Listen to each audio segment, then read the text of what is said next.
ngukupe byataje narakuze kuri phone kuri WhatsApp wapi ntugaragara wabure he kuburyo utazi no kunsura ukuntu wambuze rero phone urabizi barayimbye nta phone yindi wenda wagira ngo narakwanze kandi niyo mpamvu yahabaye barayimwaye.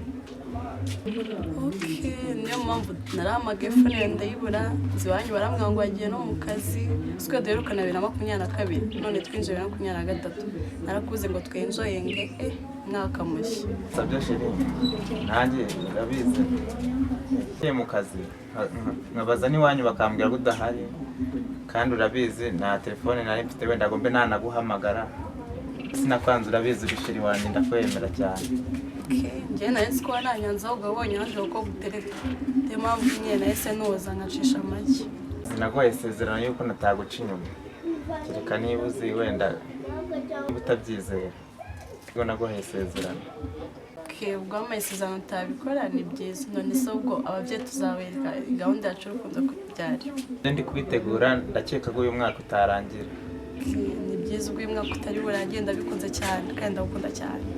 Sheri nanone ubukwe busaba ibintu byinshi kandi bukaba nta mafaranga kuko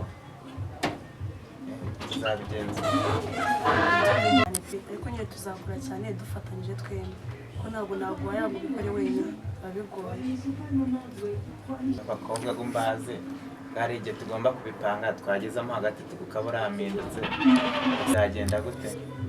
Oya ntabwo nzaguhinduka nyizera promise sose ko nanjye nagwaye isezerano kubipanga nimbona bimenze tuzabihinda tubishire undi mwaka. Oya umwaka ntabwo ngiye gushaka nanjye sumva nashaka kujya mu mago ndashaka ko uyu mwaka tubanye kandi tuzabigeraho we nta cyizere ufite? Oya hari igihe wenda amafaranga yambana makeya bikaba ngombwa ko uyu mwaka bidacamo. Amafaranga wayo make twajya mu murenge wenda ubukwe bukazana ntacyo byaba bitwaye se?